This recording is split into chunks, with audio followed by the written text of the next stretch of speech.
Okay.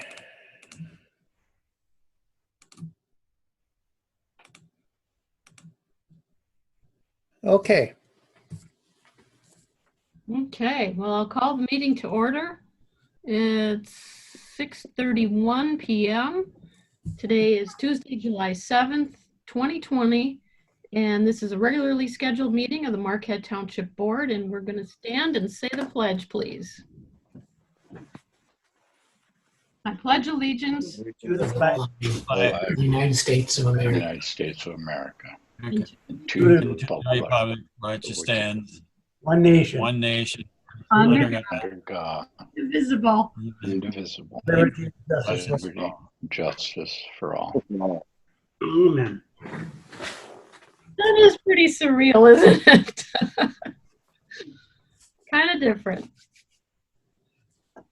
Okay, Especially with the delay in there. yeah. Yeah. All right, Mr. Clerk, if you do the roll call, please. Trustee Marks.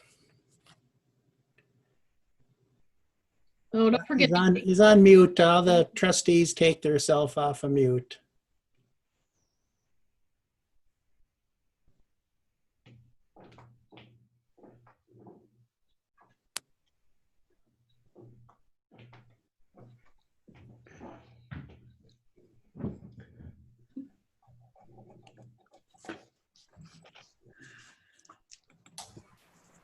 Hit your mute button, John. Alt A, John, if you want to take yourself off of mute, Alt A on your keyboard. Hmm.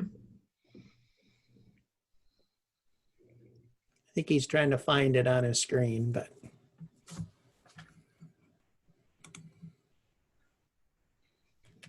Upper right corner, Mine's in my bottom left corner. is it? yeah. Yeah, mine is too. You just have to move your cursor. As soon as you move your cursor, that bottom whole line shows up, and it's over in the bottom left corner. Try that, John. Or Alt A on your keyboard, John. Can you turn them back on, Randy? I'll ask to unmute. I did. So if you look at your screen, John, it should say something about unmute.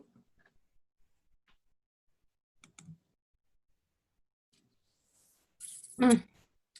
See what he does here. I think we'll get him here.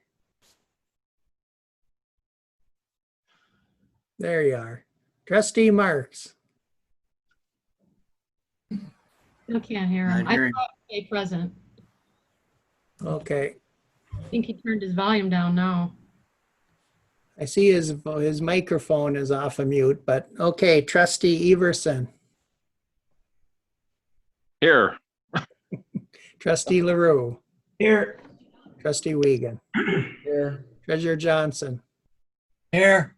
Clerk Rotari is here and Supervisor Durant. Here. Staff present is Manager Gerard, our legal counsel Roger Zappa, our soon-to-be new manager John Kangas, planner Jason McCarthy is here, staff planner Ryan Dietrichson is here. Committee members present are Mike Springer from Planning, Recreation, and Roads. Excellent. We're ready to roll. A little bit of public. Is there anyone who'd like to address the board before we get started? Before you start, Lynn, I don't have anything on email. Okay.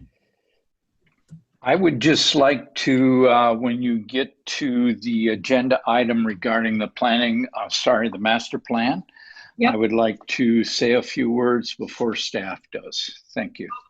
Sounds great. So Mike Springer is reserving time on the master plan. Correct. Sounds good. Anybody else wish to address the board?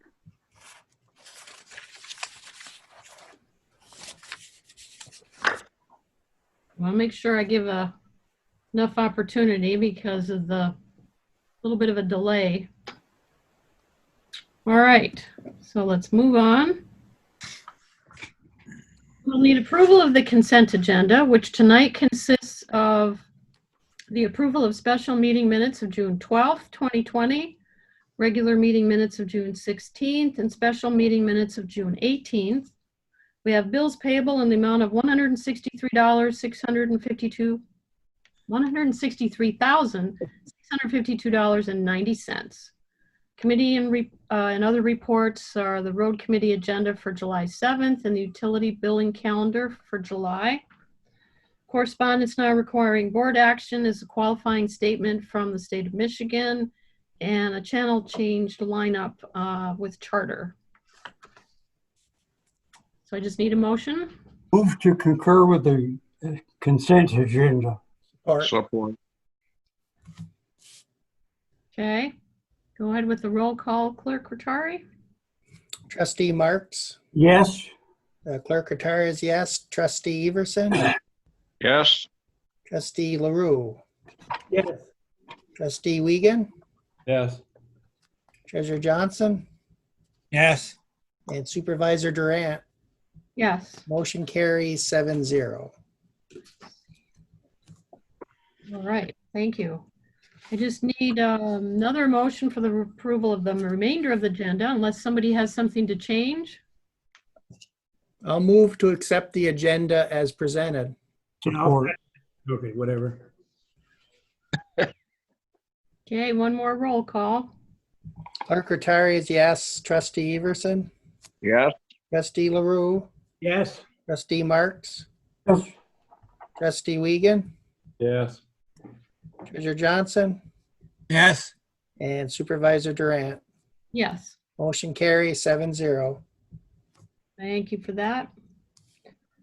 I'm not aware of any conflicts of interest, and there is no board education or privilege comment. I have a bunch of stuff to share with you for community linkage. Does anybody have anything they want to start off with? Anything you've heard, Pete? I had two calls. I got one on a person wanted to pay his, on how to pay his taxes with a credit card. And I believe Randy, our manager, Gerard, took care of that or got him to the right person then. And the other one was asked about, I'm going to bring it up at the recreation committee, and I talked to, I believe, Jason, about the tunnel going underneath the highway that they can't get to the businesses on the south side. They have to go all the way across and then go down to the roundabouts or something like that. He just thought that there should be a way of getting to the south side before you go underneath the tunnel. So, and them are the only two things that I had. Okay.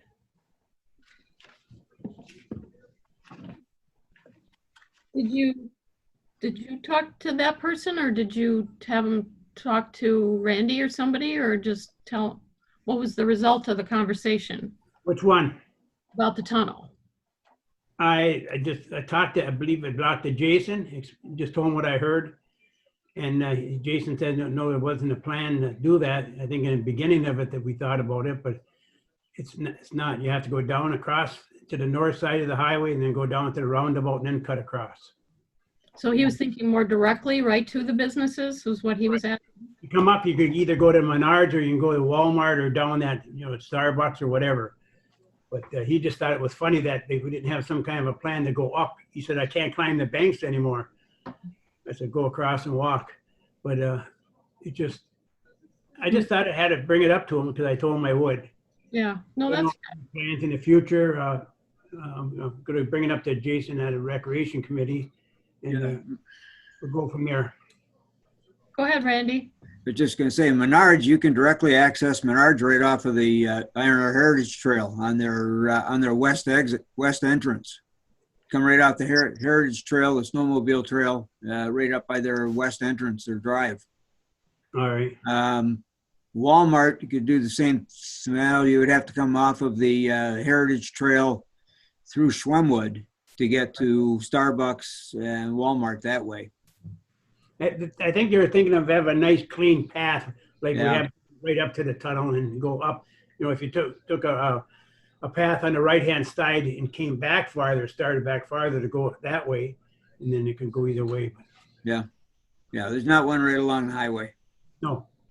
I think we were envisioning it in my limited discussions in the beginning was south to north. And how do we get from the Heritage Trail or the backside to Yeah, that was the big push, was to get across the highway without being at surface level.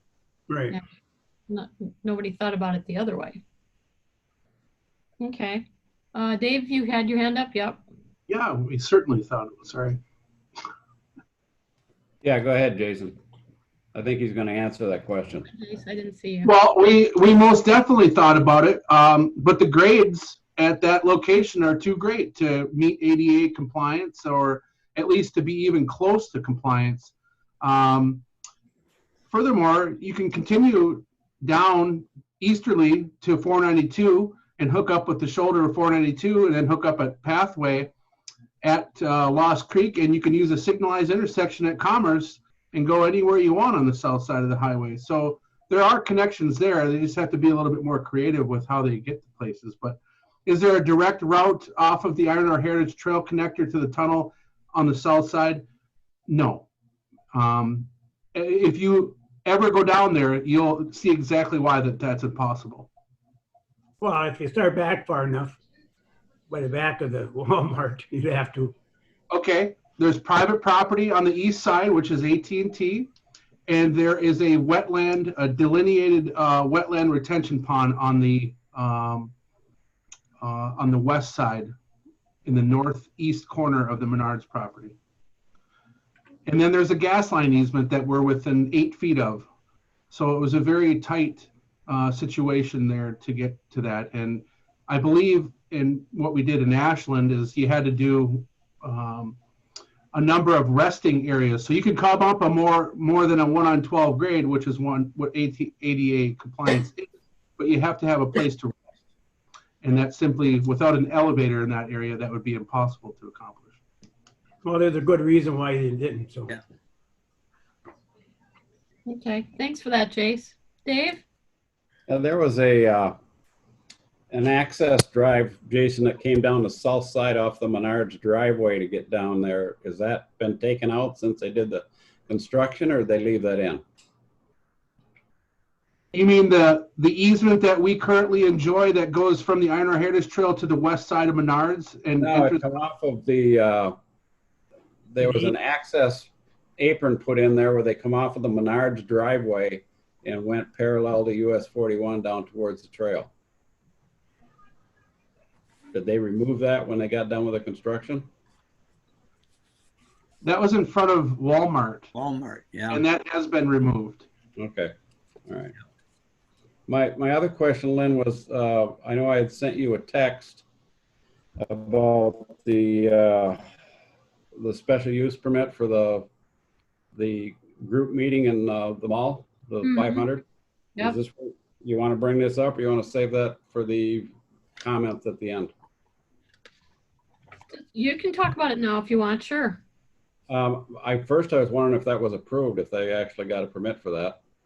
Yeah, I talked to Randy today. Go ahead, Randy. Yeah, there has been a permit, temporary use permit submitted, and it's in process now with planning and zoning. Basically what Dave's talking about, and I had sent all of you out information, is it's called the City Fest event, and I see Dr. Sanger is on as well. Dr. Sanger is one of the sponsors of it, but it is being proposed. You probably saw it first being proposed for Matson Lower Harbor Park in the city. Apparently there's some issues with the city, so Dr. Sanger came out and spoke with us about possibly moving it to the front of the Westwood Mall, which would be in the west portion of it, north of Applebee's and between Applebee's and the old Yonkers building, basically, taking up that whole area. They're estimating about 500 patrons. It's private property. It's a private entity that's performing it. So the township really doesn't have any role in this other than does it comply with zoning, which we believe it does. And they have submitted a temporary use permit for that event, which would be August 14th and 15th. Okay, I guess my question is with regards to issuing the special use permit for the event. I'm not sure why the township is entertaining that idea if their count of 500 exceeds the executive order that's been put out for a maximum of 250. Well, right now it's 500. I know the city has said 250 several times, but the governor, remember the governor by a special action increased that to 500 for Region 6 and Region 8, which is us, we're Region 8. So you can have up to 500 in an open air environment as long as they're observing the social distancing and the masks, the safety precautions that are in there. So the 250 does apply to the region south of Traverse City. And I'm assuming that our law enforcement personnel enforce that social distancing and masks, or is it going to be another McCarty's Cove? It could be either. Again, that's something that the group has their own security. As I understand it, they have their own security within the event that would be monitoring that. They would be responsible to ensure that. With us issuing the temporary permit would not be an approval for the operation to work. It would simply say that it does conform with what the zoning ordinance says for that kind of an event. We're not sponsoring it. Obviously, if something occurs, the fire department would be responding, or the sheriff's department would be responding on the behalf, because that's who covers what happens in Marquette Township. This is really no different than what occurs with NTN when they have their Forestville Fest every year. It's the same thing. Private event on private property that we really have no role with other than to issue a temporary permit. Okay, I understand what you're saying. I thought it was 250, but if it's 500, I guess there's not a lot that can happen there, except I have a lot of concerns about that, considering what went on over the 4th of July weekend and the lack of enforcement that was taking place. And I can see that happening again with this event, and I can see that the state's moving in the wrong direction with their numbers right now, and I don't think we're helping that situation by putting these kind of events on. Well, and realistically, what's likely going to happen, Dave, and this is where there's, as there's all kinds of confusion with what's going on with the executive orders. It's up to almost 140 of them right now. I think it's 137 or 138. But the last one that applied to us was 115. And that's the one basically that brought in 114 as part of it. And that's where we have to continue the remote work wherever feasible, to the maximum extent feasible is the actual language. And that created in Region 6 and Region 8, which is Traverse City and the UP, Traverse City North to the Straits and then the UP, increased the outside gathering to not more than 500. And that is something that the sponsors of this event would have to adhere to. If 2,500 people show up, then they're going to be liable to the governor for that and not the township. Well, unfortunately, what I see happening is you're going to see the end result of the 4th of July weekend in 10 days to 2 weeks from now. And 10 days to 2 weeks after that event occurs, you're going to see that the result of that again. And I just think it's a shame that they're putting our residents in that kind of a situation.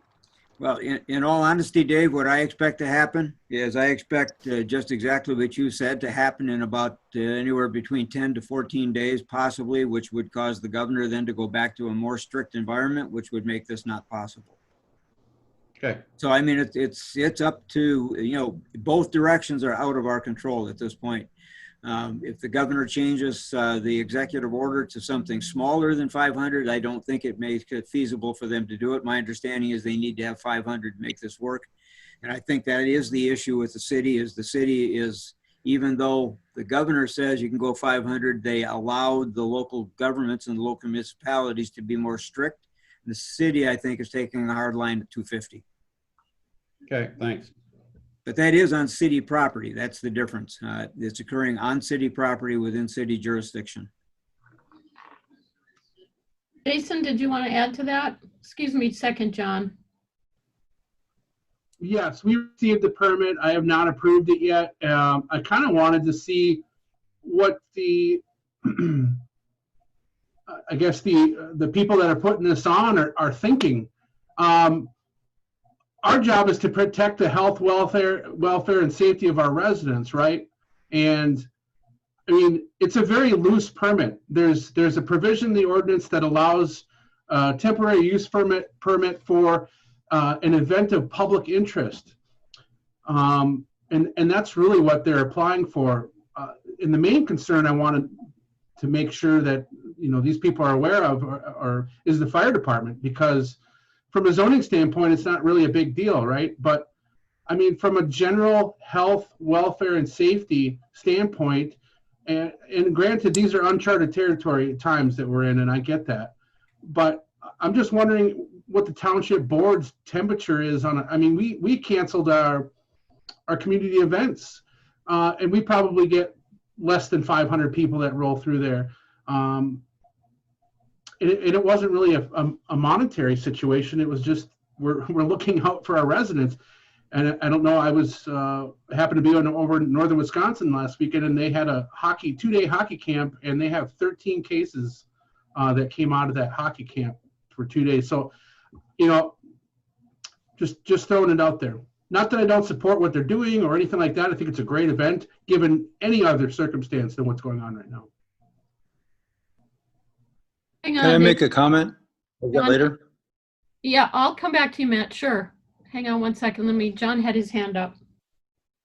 I agree with the concerns that are being expressed. I think if the permit says that it cannot be against the community interest or our community, and I think we should voice our objection to this very strongly.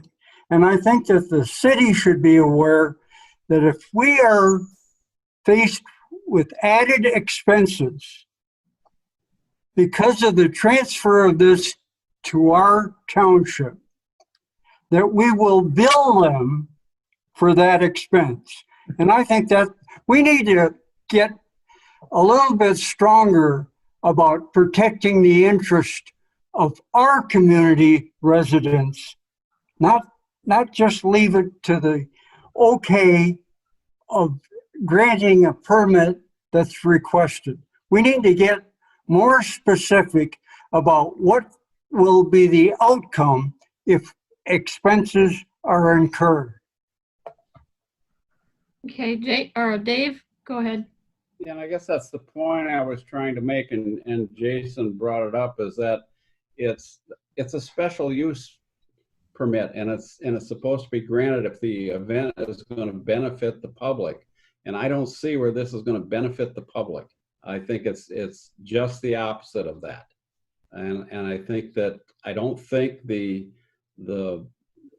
I would hope the board would get on the opposing side of this, because it's not benefiting our residents at all. It's not benefiting the costs incurred by the township, and there will be costs. All you got to do is call the fire department out once, and there's costs. This is where our township officer is going to spend time.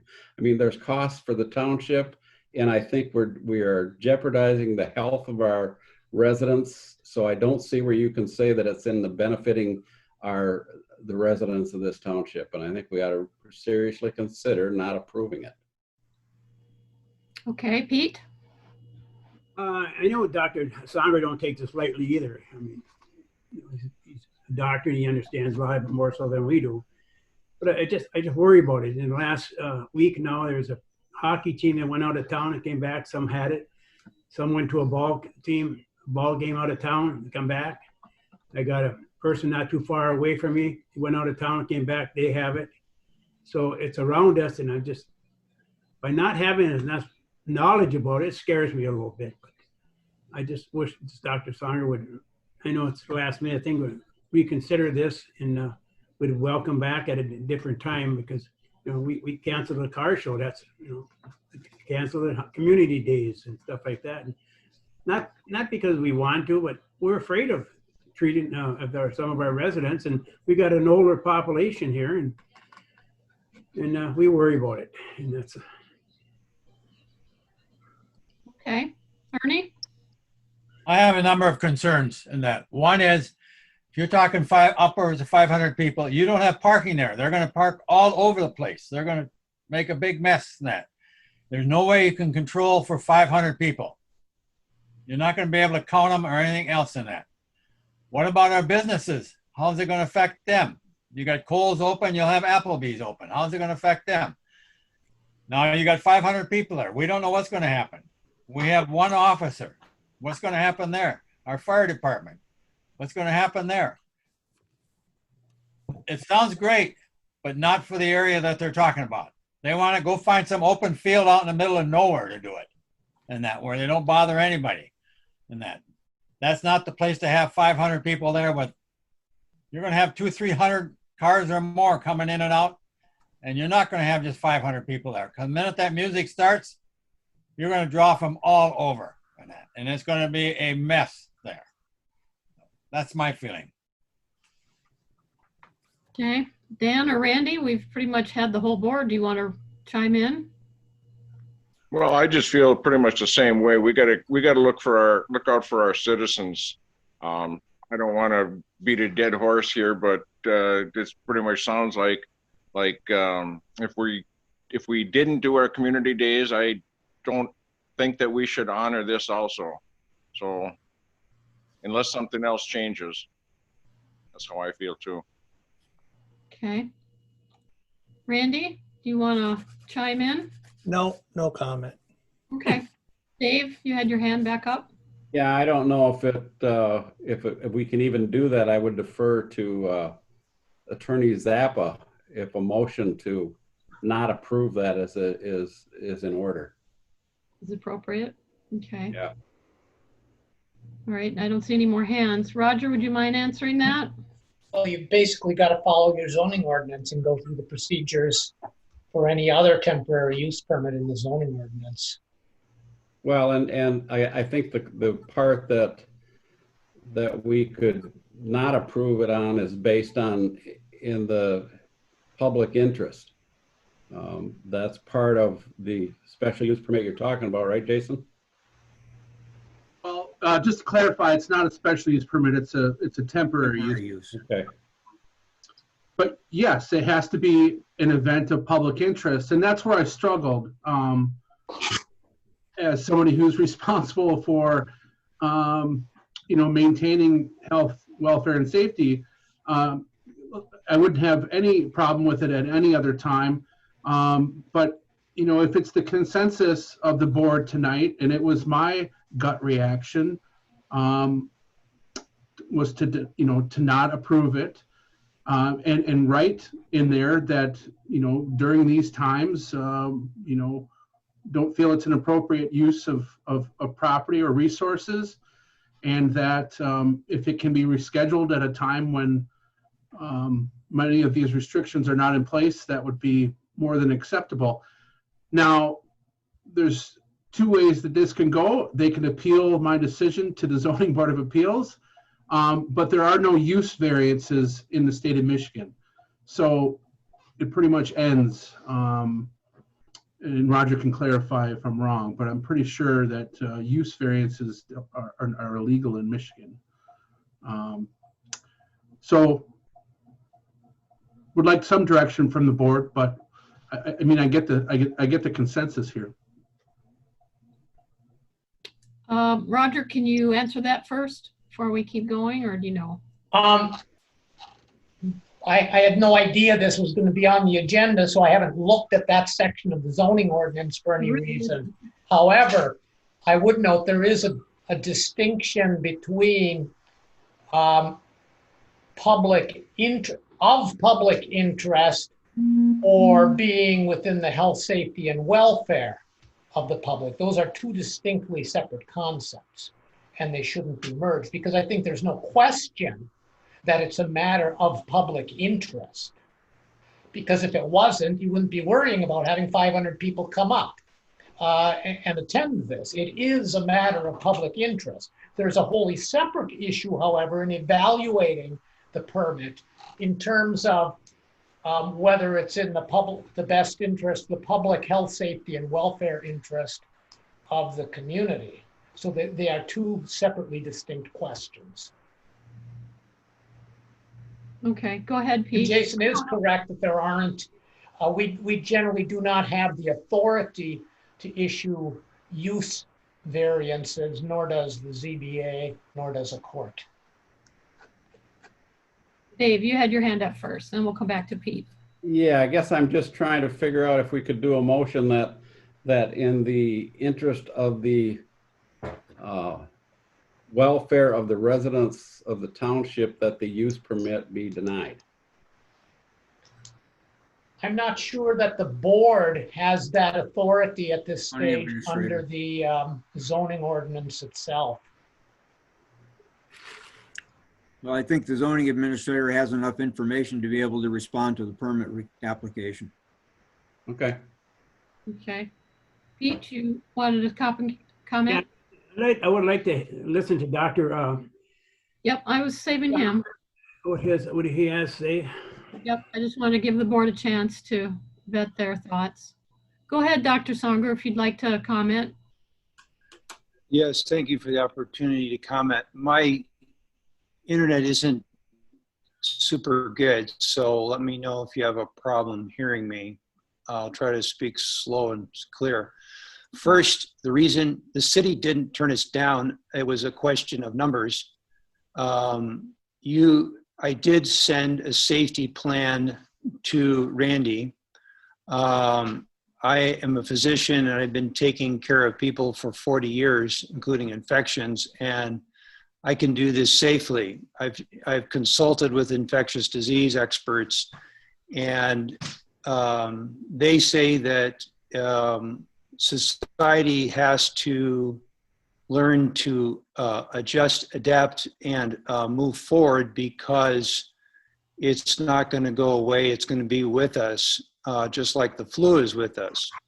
We'll get better at treating it. The vaccine may or may not work. So the result of that is that there's tremendous fear, and there's increase in suicide and domestic abuse and substance abuse. And this is a meeting that is a unified of the churches across the central UP to give a message of hope for people that are hurting. This is essential. This is a right of churches to assemble, just like people can protest and have a right to protest. It's also can be done very safely. It's going to be primarily a drive-in. So even if 50 people were allowed outside, we still can do it, because for the most part, we're going to have people quarantine in their cars. We're going to have a very organized entrance and exit. It's all going to be taped off, roped off. It's not going to be haphazard. We have off-duty police that are going to be on our team for controlling it. We believe we can do this very safely. And like I said, it is something that if it was just entertainment, there would be no reason to have it. It's because there is a deep need for this, that it's been expressed across the UP from many different sources. So it's something that can be done safely. It's something that can be done much more safely than any of the protests or that you've seen, or the campaign events, or the beach on, that was just kind of a haphazard. There was nobody there that was organizing or keeping people separated and so forth. It's going to be all marked out, so people will have a specific spot to go if they're not in their car. And if they're not in their car, they have to wear a mask. I don't know if you've traveled around the UP as I have. Most people are disregarding masks entirely. This event, you can't enter it unless you agree to wear a mask if you're not in the car.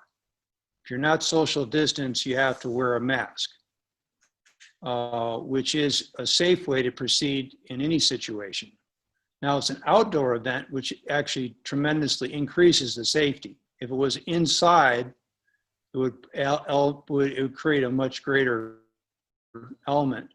If you're in a plane, it's even worse. So the more you're open, the lower the risk.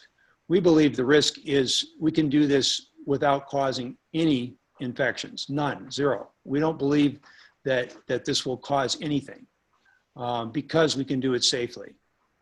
People won't be allowed, if people say they refuse to use a mask, well then it's a free event, but they're coming in with that agreement. If they don't agree to it, well then we won't let them in the first place. So like I said, it can be done very, very safely. And it's a start. People have to eventually, they're going to have to get to a normal life. They're going to have to be able to start doing things. And assembly, the right to assemble, is one of our freedoms that we have in the Constitution. Thanks, Doctor. I've got a couple questions. Did I not understand that you were going to have bouncy tents or, you know, things for the kids to do, and vendors, whether that's food vendors or product vendors? Is this, you know, looking at your website, it's a little different than what you're portraying, which I understand because you're trying to accommodate the conditions. But so those items would not take place? You're not going to have vendors, or are you? Let me explain what we're going to have. We're not going to have anything where people are touching each other. You know, there's not going to be any kids bouncy things, anything like that, because we really can't do this. Conditions have changed. And part of this is because we have to work with Lifelight, which is very slow in making changes on their website.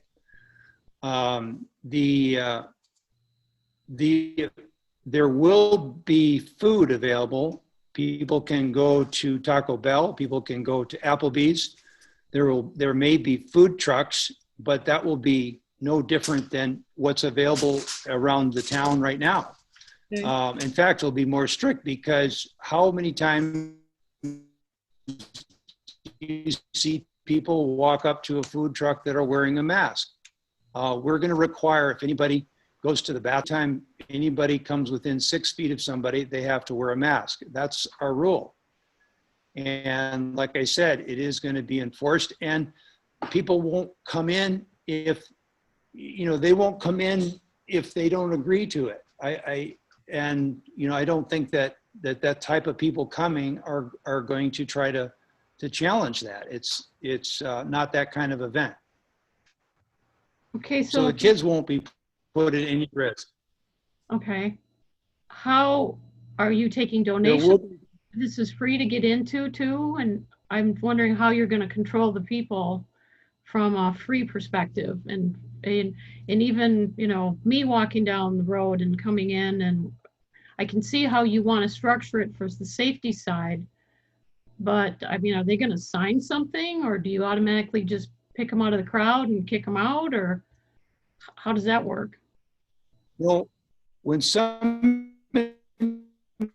first of all, it's going to be cordoned off, so it can't just walk in. It's going to, when somebody comes in, they have to either be pre-registered or register, so that we have their name, phone number, and obviously contact information.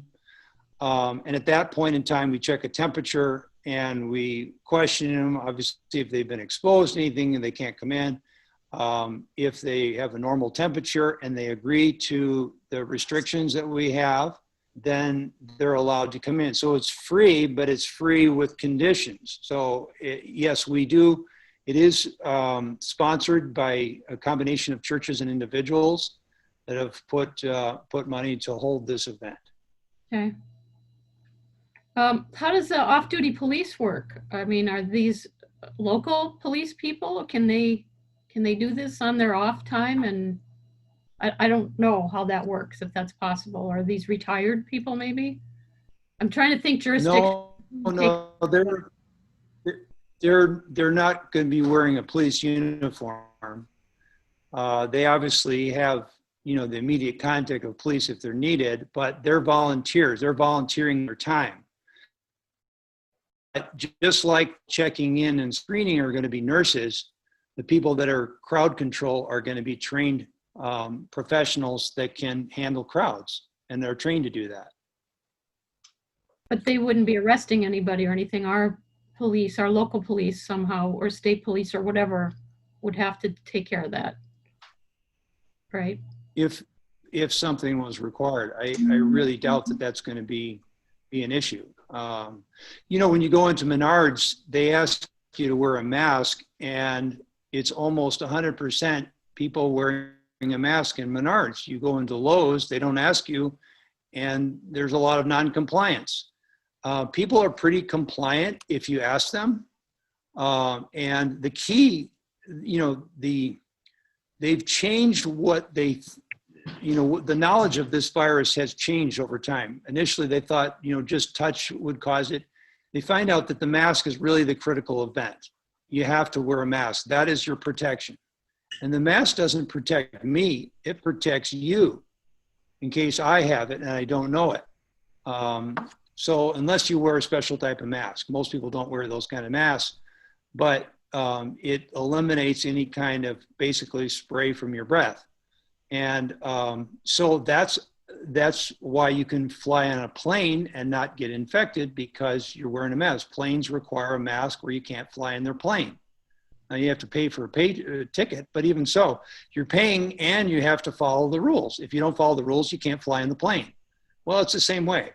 And life is going to have to adjust to that because this isn't going to go away. I've talked to infectious disease experts, and they say this isn't going to go away. It's here to stay. You have to adjust to it, because how many times have you got a flu vaccine and it didn't work because the virus changes? It's already changed. And so they said that there's a good chance that once they have the vaccine, it may not work. Like I said, you can safely, now I don't know how you can play hockey or basketball. That's a different issue when bodies are touching each other and people are right up against each other. And obviously you can't wear a mask playing hockey. But you can sit in your car and watch a concert safely. So how are you will you actually count people then, if you're gonna do the details of phone number and registration and everything? Will you be able to limit? And we don't even know if 500 are gonna fit in whatever you're gonna cordon off. I'm trying to envision how many people that is in a crowd. How will you monitor that? Well, remember, it's 500 people outside. It doesn't, you know, if you're self-quarantined in a car, that doesn't really count for a crowd outside. So you can obviously keep a good idea of how many people are moving about.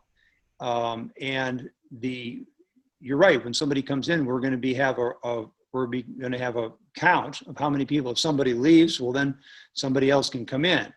But we're going to be able to have a control of how many people are at the event. We're going to literally mark out the parking lot and have, you know, if someone's going to be outside their car, you know, you literally have to sit on an X or whatever, put your chair on an X, and they're going to all be marked apart so that people can't be close. So it's not like the beach where people are all congregated together.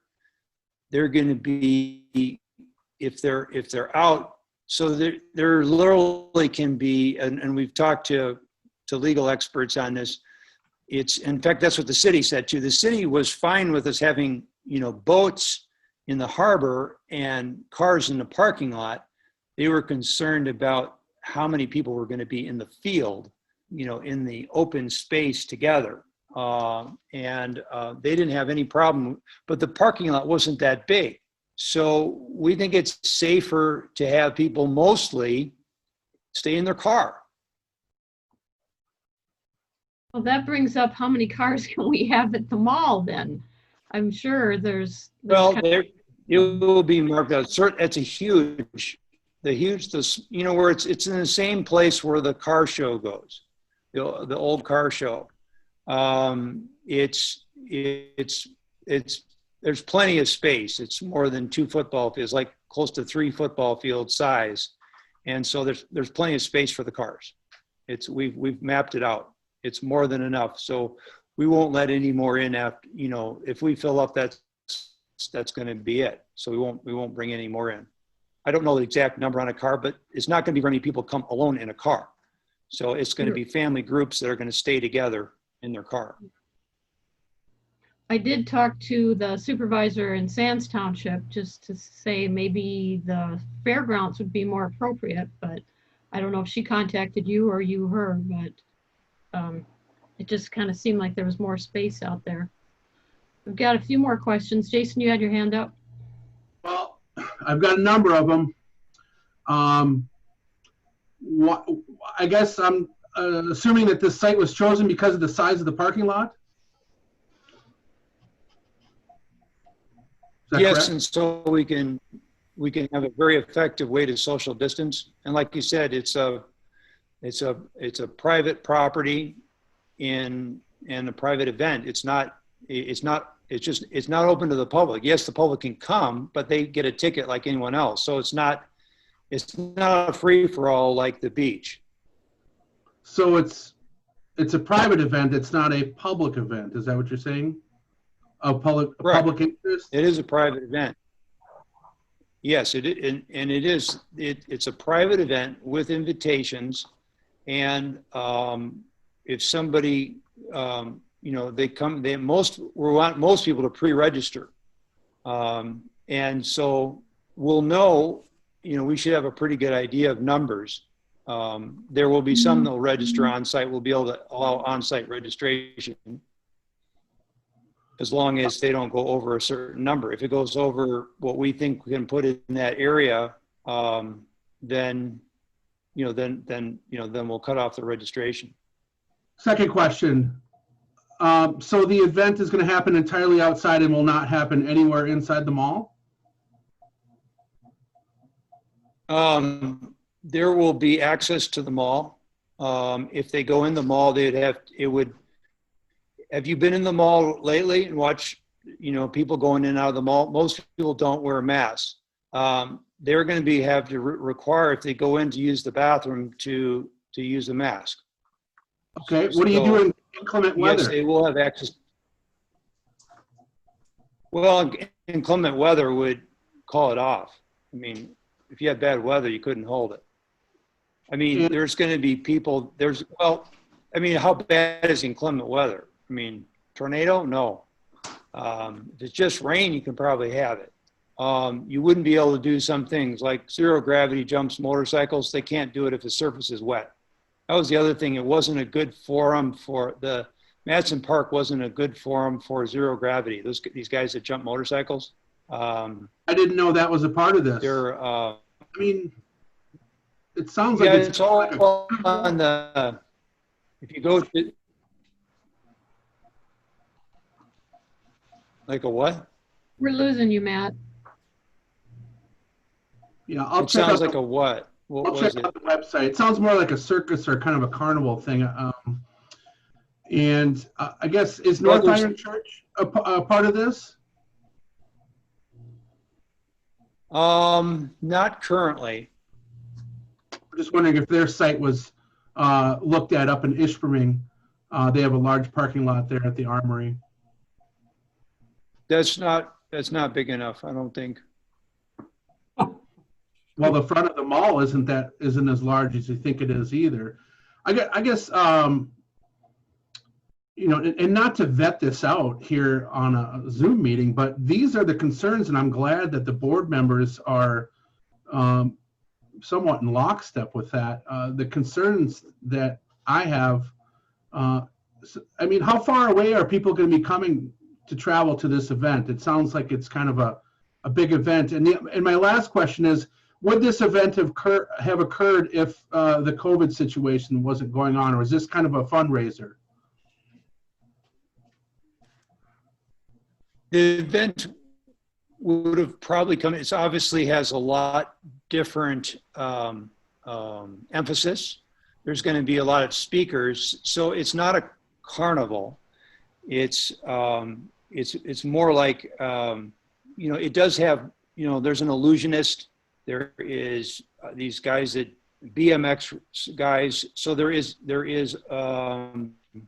it'll be entertaining, but through all that, there's going to be a number of speakers. We have African-American speakers that are talking about race relations. There's all kinds of, it's applicable to the current times. It's structured to be applicable to the life that we have right now. It's not marketed outside. It's primarily going to be Marquette County. There may be a few coming from the surrounding areas, but the central UP. It's not going to be outside of the UP. There's no marketing outside of the UP. And so the areas that people are coming from have less cases than Marquette County. So it would be less risk. Alger County has almost none. Houghton County has what, 7 or 10, 8? I mean, it's there. Right now they do. There probably won't be any further than that. What's that? Right now they do. Well, not as many as Marquette County. If I'm not being Marquette County clear, has I'm them all. just really apprehensive about this whole thing. Okay, did I see a hand up, Pete? Jason asked the question where the people are coming from, but the time of the event and the bathrooms, you can't just plan on the mall bathrooms. There are only 2 bathrooms. I believe it's in the mall, and the 3 stalls in each one, I believe. And are you going to have outdoor porta potties? Yes. We're going to have 14 outdoor, 2 sets of 7. We're going to have a cleaning station, a hand washing station. Each one has a sanitizer, hand sanitizer. There's a cleaning station for each one. All of this is detailed in my safety plan, which I gave Randy. It's a 3-page plan that details out every aspect of it. So most people will use the porta potties, but the mall owners have said that it's okay for us to use the bathrooms in the mall. It just gets, I just get nervous about it. Before you hear about, oh, it's over here, it's over this state. But when it comes back and it comes close to relations and that, you start thinking different, I guess, I don't know. And we're going to have to live with it somewhere along the line. If this thing don't go away, we can't all roll up and die. So we have to find a way of doing this, but I don't know if this is the event to test it, so. Okay, anything else from the board? Jason, do you have enough information to proceed, I guess, with whatever you need to do? Okay. Any other comments, Dr. Songer? Jason, have you seen the, has Jason seen the safety plan? It's the questions sound like people haven't actually read it. It's very extensive. The insurance company that's insuring the event read it and said this is the best they've seen, and they blessed off on it without any increase in cost to the rider. So if we had the event and there was no COVID, there's no increased cost.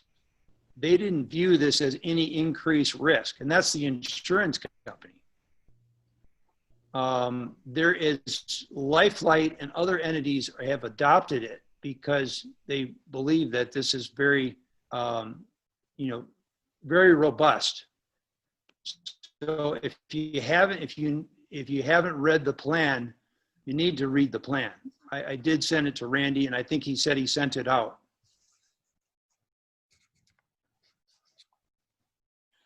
I haven't seen it. All right, well, we can move on then, unless anybody has any other comments. This wasn't an agenda item, but I appreciate you being here, Doctor, to answer all these questions. We had quite a few. Thank you. Thank you. Sorry that internet's not better. It's okay. We were able to pick up on you. All right, are we good to move on? Good. Okay, I have a few things I need to share with you for the linkage side of it. I'll try to go kind of quickly, but stop me if you have any questions. The update on the census, our representative was really excited that we were able to put the information on the tax bills and on the calendar and the utility billing. So I forwarded that to her. Thanks to Dulcie for helping me put that together. There will be a follow-up, just so our public knows, on August 8th. Anybody who has not responded to the census may be getting phone calls or in-person contacts, and the census representatives will be standing outside. They're not going to come in the house. They will social distance and stay back so that they can ask you the questions. Anybody who wants to sign up to work to do those questions door to door or on the phone can, and you can just do 2020census.gov and sign up, and they're hiring and they're paying some decent money. They will train you. Also, I asked her what our percentages were, excuse me, because I hadn't looked at June's yet. At the beginning of June, 63.1% of the township had responded to the questionnaire. By the end of the month, we were up to 73.2%, highest in the area for that quickly. However, Negaunee Township has surpassed us with 75.7%. And I believe either the supervisor or the whole board is out canvassing and pushing and encouraging people to complete the census. So if you're talking to your friends and relatives and neighbors, perhaps you could, make sure that they filled out the form or answered the phone call. They can get online. There's 3 ways to do it. And remember how this helps our whole state, much less our community, with funds for childcare and nursing homes and emergency services, and schools is the predominant one. So the information that the government gleans from the census information is just invaluable to small communities. And I did clarify, and I don't know if the number was correct, but I did clarify with our representative that a big part of money lost to Marquette County 10 years ago was because children were not counted. And I thought the original number was about 5,000 kids who weren't counted. So that's significance with schools and daycares too. So I'm just going to stress the importance besides the obligation that we all have. Secondly, I have received a request from Upset in the county, and I just got it today. Actually, I think it was a couple days ago, but I just checked my mail today and found it, and I can forward it off to you. But if you remember, we have budgeted every year $1,000 to contribute to Upset. And the request from the lieutenant is that we increase it. We have had a request from them, maybe you could remind me. Budget. Yeah, I was going to say a little while ago to change our deduction, but they wanted to say that, let's see, which one is it? Chalkley and Tilden Township each provide $5,000 annually, and Ishpeming provides $10,000 annually. Now, he's also noting he understands completely the constraints we're under with our finances. He totally gets that, but he's just asking us to consider that. I told him because we were meeting tonight, I would talk to you about it. We will have our budget session starting in the next month or so. So you might want to keep that in the back of your mind, unless, you want to have him come talk to us, or, I told him I'd see what your pleasure was. Maybe you want to think about it. Maybe you want to put it on another agenda. It's up to you, but they had realized, and this is the part I wanted to share. Upset is a multi-jurisdictional narcotics task force team comprised of detectives from local, state, and federal law enforcement agencies. They provide specialized narcotics enforcement services to the UP. After reviewing many recent criminal cases, he noticed an increase in narcotics dealers selling drugs and manufacturing meth. And he specified where. I don't know if I need to say that. So he's trying to point out the importance of helping to fund them. And I just wanted to pass that on as a request. And keep going, and then if somebody wants to stop me, we can. I'm reminded, sorry, If you want to forward that to me, I'll put it in for the 21 budget discussions. sounds good. We have a DDA meeting at 5:30 on next Tuesday. That's the 14th. So we'll have to, I don't know if the notices have gone out yet. I haven't. Not yet. They'll go out probably Thursday this week they go out. Okay. Just want to give everybody enough notice because I believe Mike wants to be a part of that, talking about the project and everything, the MDOT project for next year. Yeah, Mike he is a member of the DDA, so Yeah, he mentioned he would get it as well. about that. And I'm not sure if Jason was planning on being there. We've had him at a couple meetings. It would be good. And then the permit, we just talked about the UP Fest. I got to point out how beautiful our flower boxes are. And I think Linda Winslow and Mary Beals were kind of contributing to that. I don't know if there's more people, but they look great. Nope, they each had one. They've each adopted one of the boxes. That's great. So somebody could, we don't have just one person working on all of this. They've each got a box. They're tending then, right? Correct. Great, great. Thank you, ladies, for that. That's wonderful. I just wanted to point out, we had talked last time about some of the a couple new tax tribunals that we're dealing with, Odevero and Meyer. We accumulated $1,600 in legal fees just for those two this month. In fact, I think it was just one check. And that's nothing against our legal team by any means. And the cost is benefited 1,000 times. But it's just that additional cost, the tribunal cost. This is another $1,600 just for these two. Actually, I think that's just initial paperwork, Randy, right? It's the beginning, but we also now have Walmart. That's the one I got today. It was very nondescript. I was going to ask you. Yeah, Walmart filed. Okay. So that would be a three-year return. Yeah, at least on Meyer, it's only a 1-year look back because they're so new. But yeah, 3 years and then interest besides. Correct. So I thought you should know about that. The only other thing was I had a call from the University of Michigan last week working with Michigan Township Association, and they were doing a survey or an interview, whatever you want to call it, on Zoom meetings and what we are experiencing now and how this is working and if we like it and what the pitfalls are and which platform we're using, if it's Zoom or some of the other ones.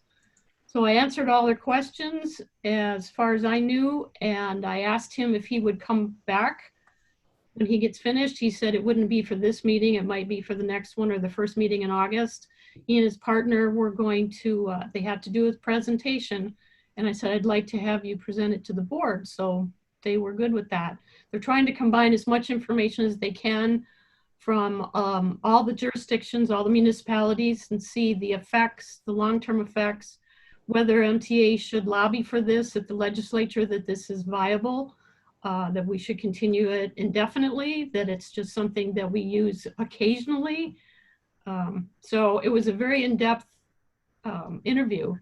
So I hope to be sharing that with you in the next month or so. He said he'd get back to me. So that's all the stuff I've been working on. Any questions at all?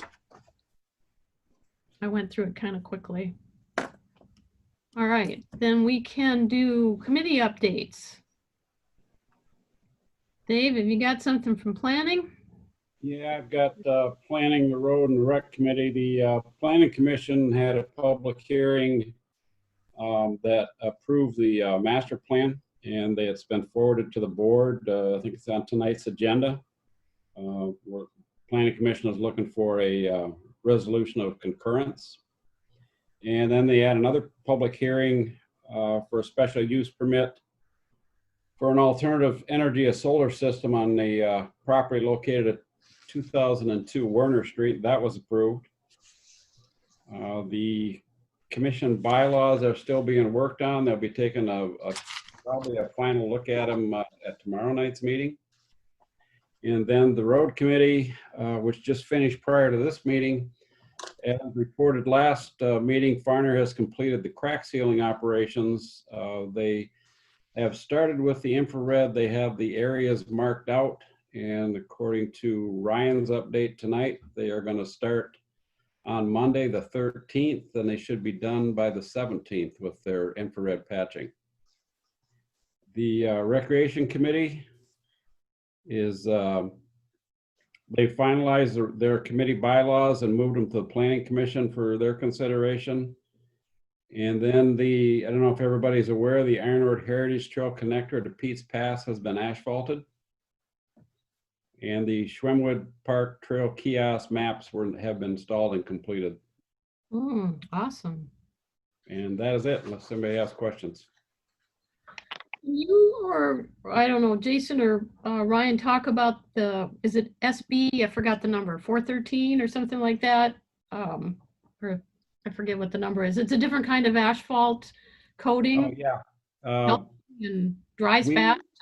We looked at it and we talked about it a little bit tonight, and it's not going to be the replacement for chip seal that we thought it was going to be. Ryan's done a lot of research on it, and we need to keep taking a look at it and work it in somehow to our 2021 rehab project. But what it looks like it's pointed at tonight is doing a test area in our 2021 rehab so that we can check it out and see how we like it. But it's not the cure-all replacement for chip seal that we thought it was initially. And Ryan's checked with all different states and with Michigan Tech, and he's getting pretty much the same report for all of them. So it's going to take a little more research, and we need to do a test piece in 2021 and see what we think of it. It sounded like it was the end all. It's cheaper. Yeah, but with most things, it's really not. As you talk to some people in Wisconsin, he talked to some people down in Nashville, and they've all got complaints about it. They've all found products that they like better than that GSB 88 or whatever that was that they were calling it. Yep. So they've all got other products that they use instead of that. Some of them use that product that Farner has. And it's just a matter of finishing the research on it and getting something together before we start next year's rehab project. Planning gentlemen, do you want to chime in at all? Ryan? I'll just add to the GSB 88 conversation, just piggyback off of what Dave said. It's definitely not, end all be all or the miracle treatment like chip seal alternative we thought it was, but it could be of use potentially in future maintenance programs and maybe in addition to or in place of crack sealing or whatnot. So we'll keep investigating it, like Dave said, and we'll go from there. Maybe entertain some ideas of it going to 2021. Is it better in a certain climate or anything maybe, or is it worse with snow or something like that? The closest communities I've talked to geographically have been down near Cadillac and then in Wisconsin. They both have used GSB 88, and yeah, one of the concerns was snow plowing, not necessarily scraping it up, but the effects of that and the effects of the cold and the effects of the snow.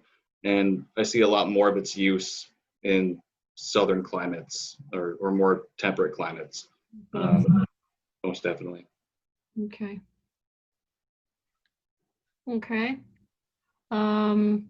So Pete, how about events?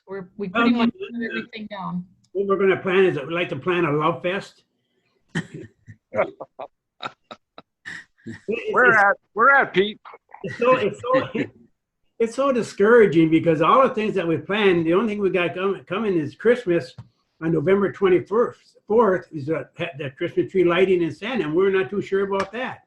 I had plans of trying to pull off I didn't say nothing to anyone because I didn't know how it's going to go. As a Halloween party, we'll have one in Chocolate, and I was going to try to get one in the mall up there, but it don't look like that's going to happen, and so it's so discouraging. But I don't know. The only thing we got on there right now is the Christmas tree lighting on November 24th, and we don't know how that's going to go. So I don't know what else to tell you because the Love Fest is out, so. Yeah, we'll have to get through the flu season first too, to see if we can even do Christmas. Exactly, but we're still looking for a Christmas tree, and I think Randy had his eyes on a couple, and we'll go for that. We're not going to give up on it, but You weren't supposed to say anything if Dave was listening. pardon me? Said you weren't supposed to say anything if Dave was listening. Oh, hell, he's going to be Santa Claus. So, I no, meant about the tree. it's just frustrating because we like to keep our youth orientated for different things for the adult and the youth, and it's just so hard when you want to do stuff like that, and it takes a lot of time, so. The committee has remained intact and will be through the end of the year. So we're still working on that event. It's pretty well established. There's not a lot that we have to do. We can wait till almost the last minute. The main thing is we have to locate a tree and get that transported. But the rest of it is pretty pro forma. We've got that down pretty good. So we're still anticipating that that'll go forward in November. We're just still trying to protect as many people as we can because we have to have school starting in the fall and get our kids back to school and people in college, and so it don't mess up their lives, So that's all I got for you, Lynn. I wish I had more. Okay, you're boring. Sorry.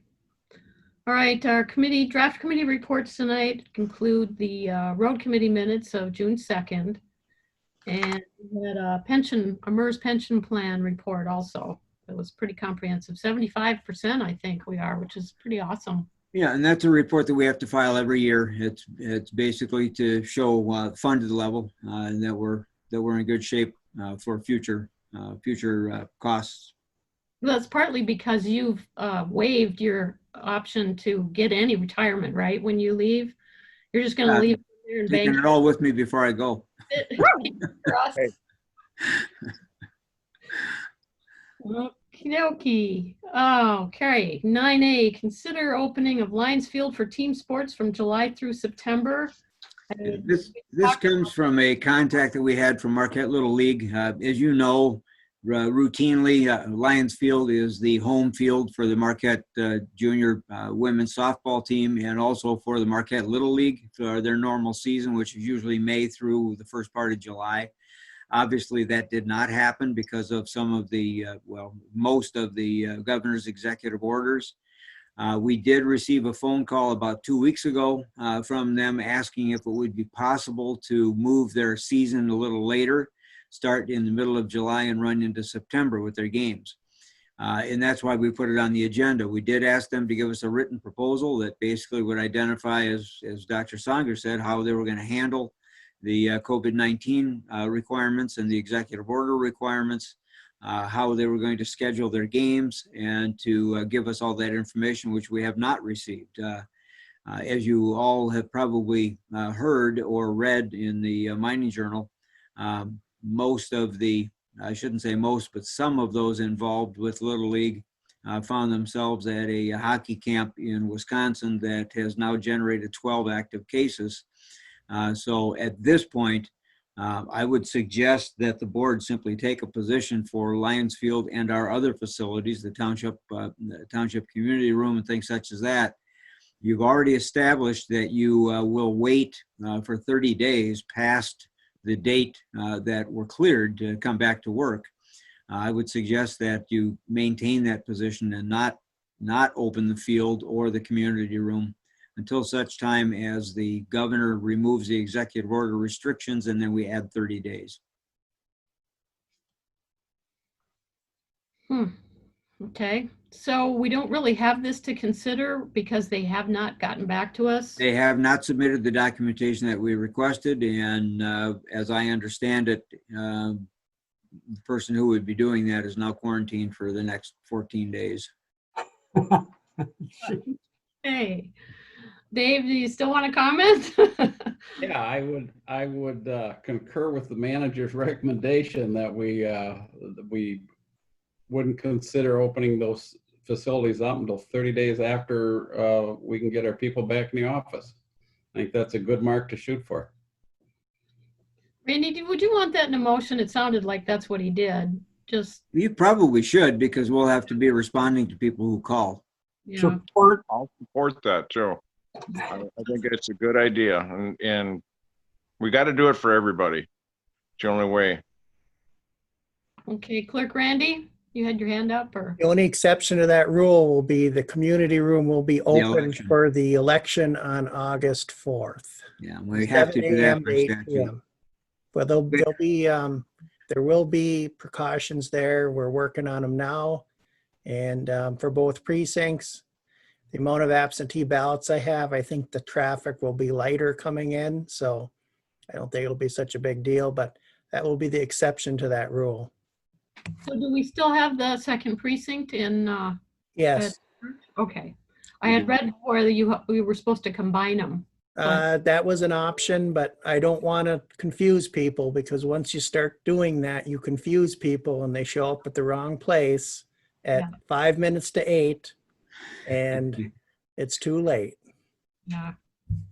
Okay, good. Glad we had that clarification. And, just so you know, so the board members know, we are in the process right now of acquiring the plexiglass screening and sheeting, so it'll all be set up, so it'll be safely done. Similar to what we've done in the office already, even though we don't have public coming into the office. Okay. Dave? Yeah, I guess maybe to clarify that motion is that the earliest the opening of the recreational facilities could be reconsidered is 30 days after the township offices are cleared to open. Right. That gives us an opportunity to reconsider it at that time. So we're not locked into the 30 if it ends up being 23 days or something, that option? Yeah, or if we need to extend it beyond the 30 days. Okay. It gets us an opportunity to revisit it as the situation changes.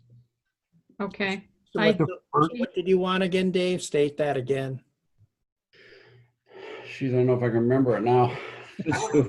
A motion not to open the recreation facilities, not to consider opening the recreation facilities until 30 days after the executive order allows the opening of township offices. Okay, very good. I'll still second that. Yeah, we had 2 supports, so Randy, you can pick one. We had John and Dan. Oh, I didn't hear John, I'm sorry. I hear a cat. Yeah, or a kid. Well, I'm gonna kick the cat out of the room any minute now. Go ahead and do a roll call, Randy. All right, so the motion is not to open any of the recreational facilities of the township until 30 days after the office is open, basically. And the roll call vote will be Trustee Wiegand. Yes. Trustee Marks. Yes. Trustee Everson. Yes. Trustee LaRue. Yes. Treasurer Johnson. Yes. Clerk Rattari is yes, and Supervisor Durant. Yes. Motion carries 7-0. Okay. So I guess I should have asked ahead of time, but that it specified the rec facilities, right? The recreation facilities, yeah. Okay. We're kind of considering the community room. Well, what I- sort of. If somebody wanted to hold a meeting in there, it's not recreation, if, you know. Well, but it is the facility. I think that's the key is that we're not opening our facilities to the public until 30 days after the restrictions have been lifted by the governor. Okay, so it's not the event, it's the But the property. exception of the election. Okay. Okay, sounds good. All right, anything else on that? Alrighty. 9B is consider recreation passport and MNRTF grant closeout landscaping bid award. We had 2 bids. Who's going to take this one, Ryan or Jason or Mike or what? I'll speak on it. So we have 3 grants that have been out there for some time, and landscaping, native landscaping is one of the scope items on these grants, and we received, extra points for that. We've had trouble in the last couple of years getting this scheduled.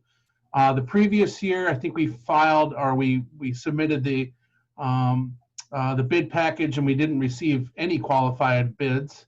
I don't know if everybody was too busy last year or what. And the year before that, we ran out of time. But this year we received two, we rebid it again in February, as the staff report said, and we received two qualifying bids. We're recommending that the board approves the bid to Oberstar and in the amount not to exceed $16,909. That is under budget for what we have for landscaping. The goal of this is to get this installed and complete so that we can submit for the reimbursement. We've received partial reimbursement on these three grants, but we have not received full reimbursement. So this closing out this last scope item will allow us to get all of our expended funds back and to close these out. So that's my recommendation tonight. Okay, and you can see the board action item there on your screen. And to remind everybody, this is not something new. This is like cleanup, basically. So this money's already been budgeted. This is nothing new that we're asking for. Correct. Okay, Dan? Yeah, I'll concur with staff recommendations and the township board award the bid to Oversight Incorporated for the amount of $16,909. Support. Lots of support. Pick somebody. Okay, comments, suggestions, ideas, thoughts? Get her done. Okay, go ahead, Clerk Rattari. I don't know who your second was. We had three of them. Well, it was me, but I Okay, can choose, but that's okay. so the motion is to approve the bid to Oberstar for the amount stated from that action item. And the roll call vote is Trustee Everson, Yes. Clerk Rattari is yes, Trustee LaRue, Yes. Trustee Wiegand, Yes. Trustee Marks, Yes. Treasurer Johnson, Yes. Supervisor Durant. Yes. Motion carries 7-0. So I think the written motion said not to exceed, and I'm not sure that Dan said not to exceed. He just said for the amount of. Well, I will take the when it's off the action item sheet. Okay, just wanted to make sure, clarify that. Not to exceed. Okay. Okay. Next up is to consider the adoption of the resolution of concurrence for the master plan update 2020 to 2024. And Mr. Springer asked to speak on that. Yeah, and he has something I want to put up for him. And I'll get that up here a second for Michael.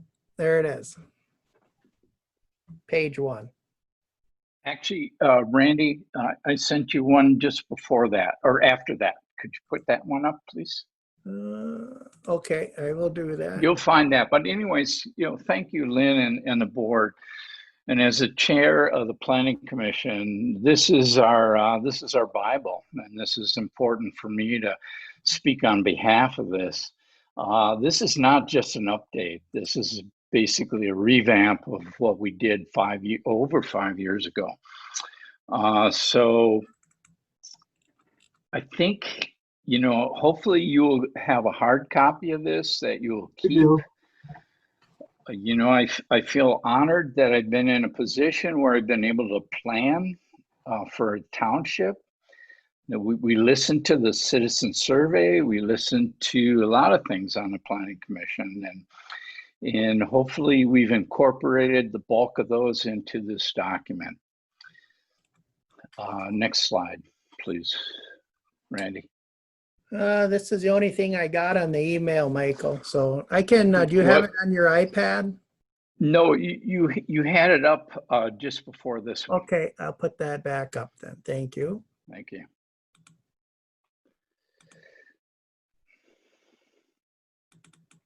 Okay.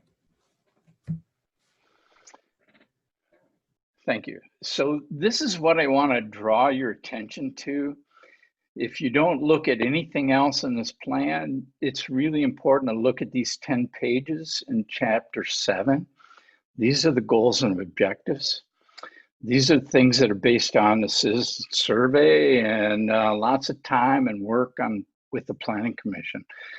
And also thanks to, we have a very skilled professional staff with Jason McCarthy and Ryan Dietrichson. And we have a very forward-thinking document.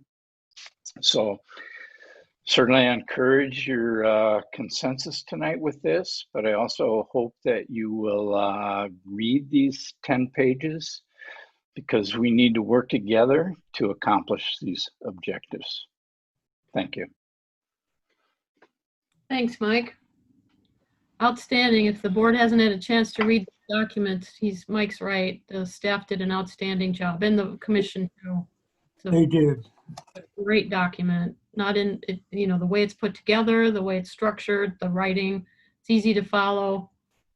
Good maps and pictures. Really good. We can be proud of what they've accomplished. Mr. Treasurer. Going through it, chapter 7 is the main one to read. The rest of them is all lots of data and everything else, background information, but chapter 7 is the one to go through and read. That's all. Mm-hmm. So we have an action item here with a staff recommendation that the board provide concurrence with the Planning Commission's adoption of the master plan using the attached resolution. There it is. Thanks, Randy. Go ahead. I so move to recommend, or so move to, with the concurrence of the Planning Commission, adopt the master plan by adopting the attached resolution. And that's a motion. Support. Any comments, suggestions? Words of Well wisdom? done document. Thank you, Planning Commission and staff. Very good. Very good. Excellent. One minor comment. Yes, sir.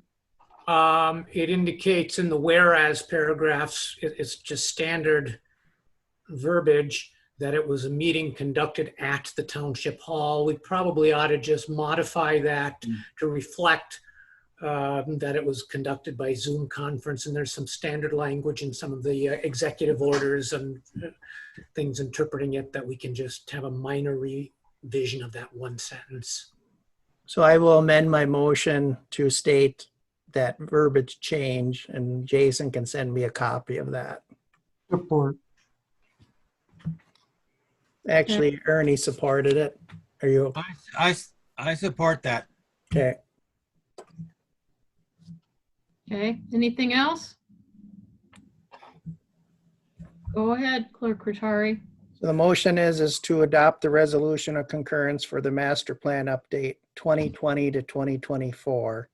And the Clerk Rattari is yes. Treasurer Johnson, Yes. Trustee Wiegand, Yes. Trustee LaRue, Yes.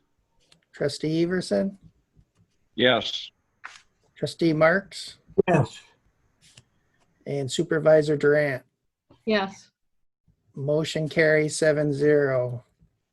I'll get that amended resolution from Jason and complete it. Thank you, board.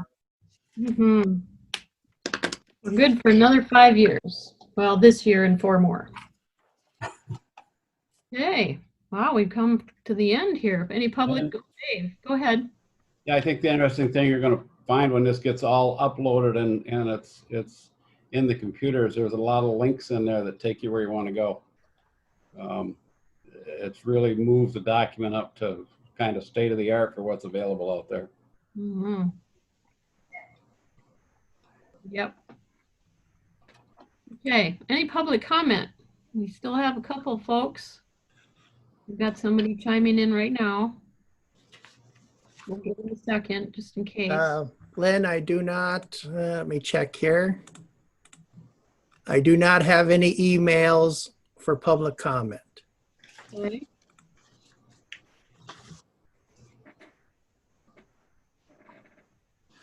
Speak.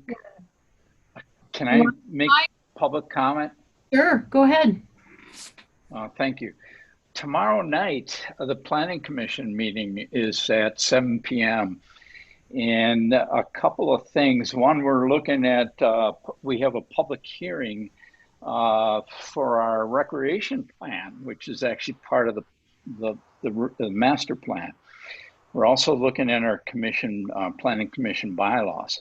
But we also have, and hopefully we'll be able to move this up to the top of the agenda, Dr. Wayne Bea from the Sustainable Built Initiative grant that we have will be updating us on those images. They're design images that will guide us or help us in the future for future funding, and also maybe reaching some of the goals of the DDA and the township. And I know Pete LaRue is talking about lighting, you know, all those things can be incorporated into our planning. So I encourage everybody to attend tomorrow night at 7 p.m. and hope to see you there. Thank you. Thanks, Mike. That heads up. Anybody else wish to comment in public?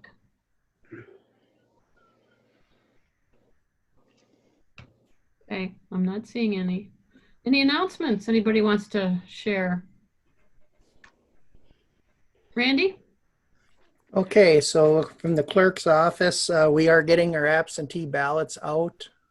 Precinct 2's got sent out last week. We're working on precinct 1, which is our biggest precinct. We're getting out a few a day, and hopefully by early next week we'll have everything out.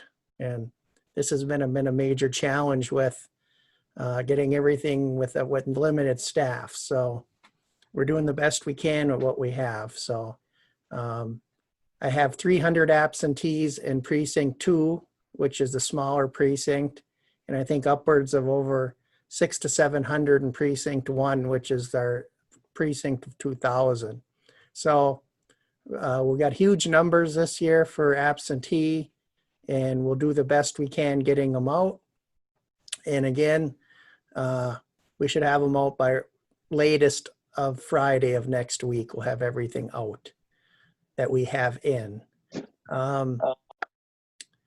We also, I do see signs springing up. We are not the sign police, but I am not the sign police, so don't contact me. But if your signs are in the road, in the clear vision road right away, and just warning you that the county might take them, and you'll either not, they'll take them and destroy them. So just warning you, when you put signs out, make sure that you ask first on private property.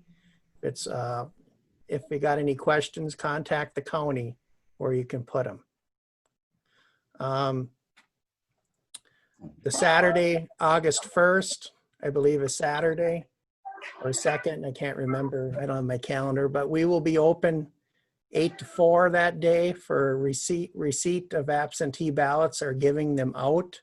That is the last day that you can take an absentee ballot from the hall.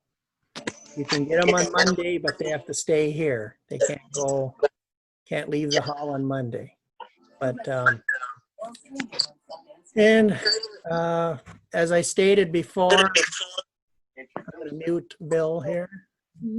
I stated before, we are getting some PPE supplies from the county, face shields, masks, and we are getting some plastic shields made for the election workers. So we'll do everything physically possible to help them protect themselves against, any chance of getting the COVID disease. And we'll use social distancing, and we're gonna try our best to do what we can. So that's about it from my department, and we'll go on from there. Sounds good. Pete? Randy, do you have enough masks? I will have enough masks. The county is getting some from the state for that. I should have plenty of masks coming. All right. We're going to use masks, and if person's uncomfortable, we'll use a face shield also. face shields are effective also from what I've been told, so.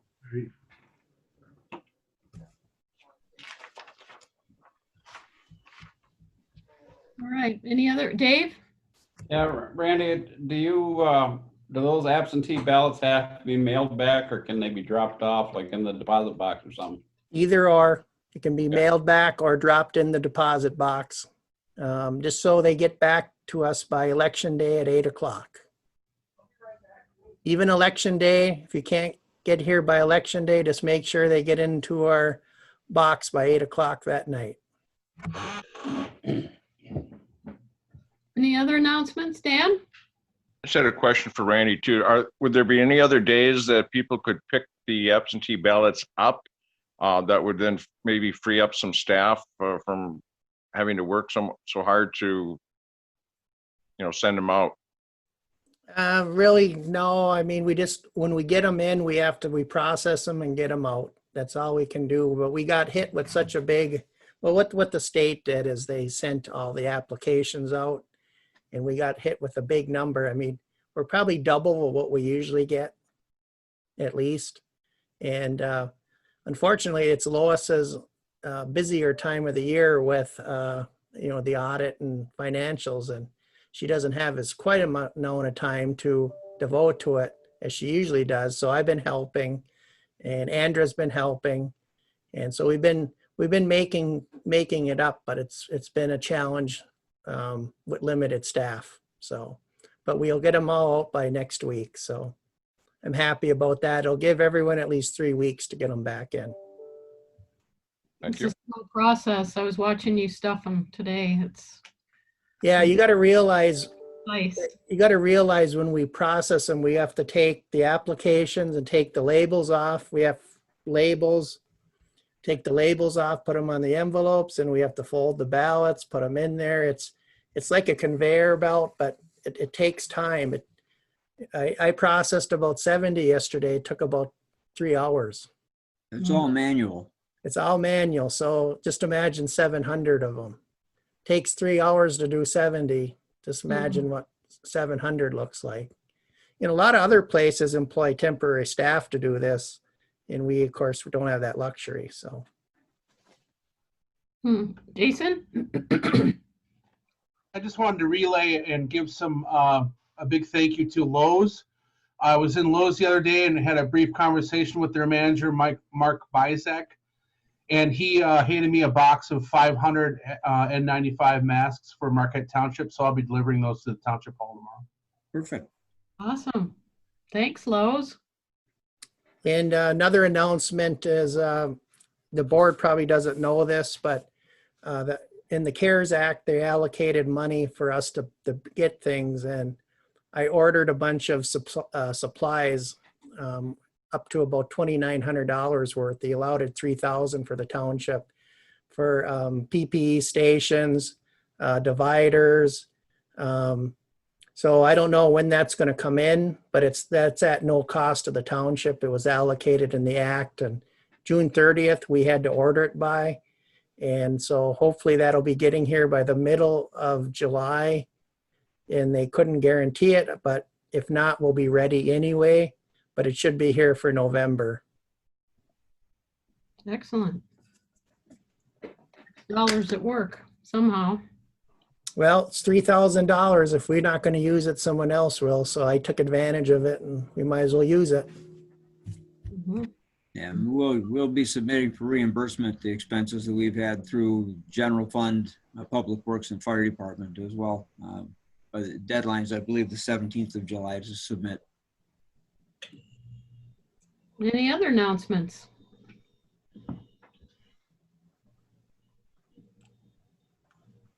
Consider joining the PC meeting at 7 p.m. tomorrow night.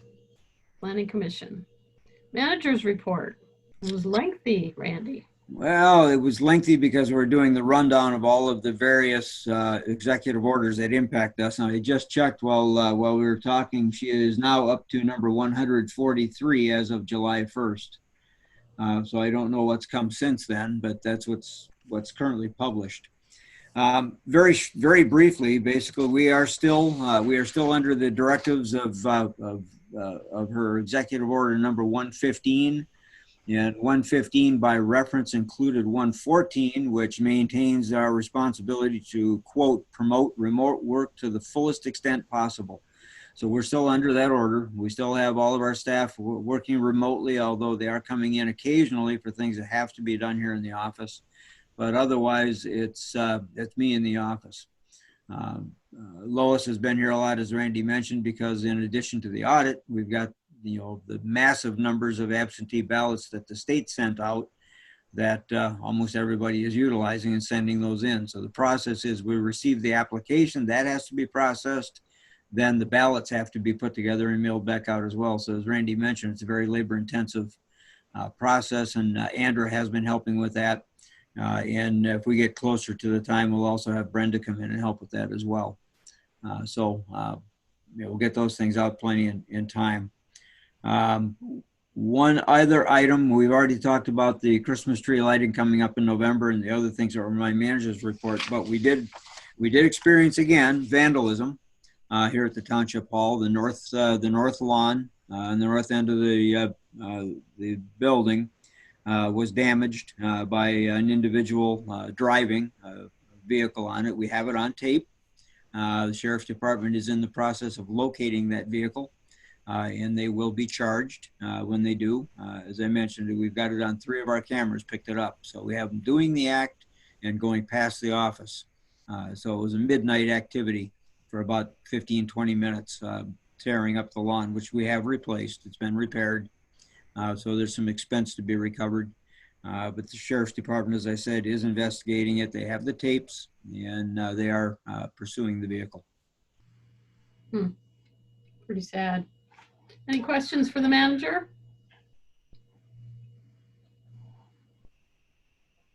Got off easy tonight. Yeah. Okay, you want to review your motions, Randy? Okay, the first motion was to approve the consent agenda as presented. That was approved. Second motion was to approve the regular agenda as presented, and that was approved. Third motion was to not open the township recreational facilities until 30 days after basically the office opens, and that was approved. The fourth motion was to approve the bid to the Oberstar for the landscape, and that was approved. Fifth motion was to approve the resolution of concurrence for the master plan update, and that was approved 7-0. Thank you. I don't have anything right now for the next agenda, but if we do, just let me know if there's something else you want to add for next year or next month. The only thing is I'm going to have a election committee meeting, the next board meeting in July. So at 6:15 that night, we'll have an election committee meeting, probably via Zoom. So my committee members are Trustee Marks and Trustee Everson. So hopefully you guys can jump on and attend. That'll be July 21st then. Yes, at 6:15 p.m. And I'll have the posting for that. Looks like Dan Everson dropped off for some reason, but maybe we'll get him back. Okay. Any board member comment? Obviously, Dan's not going to.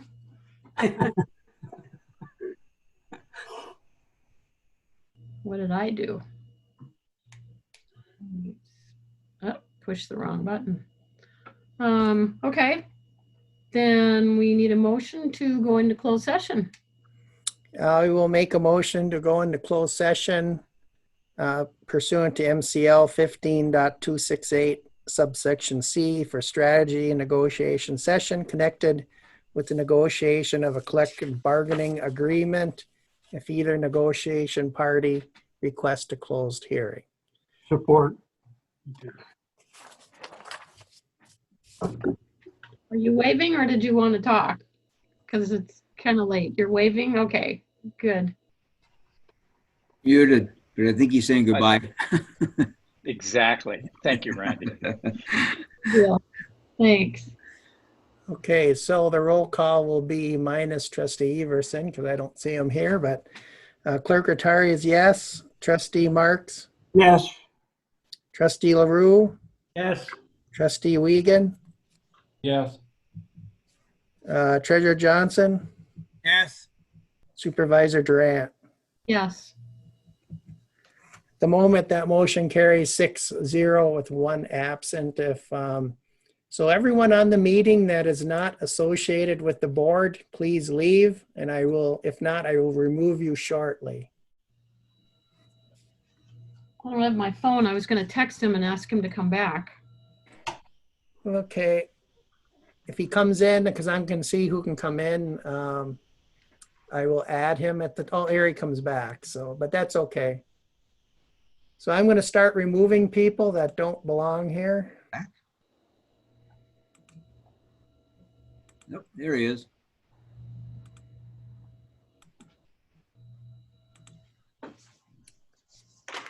So we have, so Dan is here, Dave Wiegand, Roger Zappa, Trustee LaRue, John Marks, Manager Gerard, Supervisor Durant, and Treasurer Johnson, and the clerk is here. I will lock the meeting and stop the recording.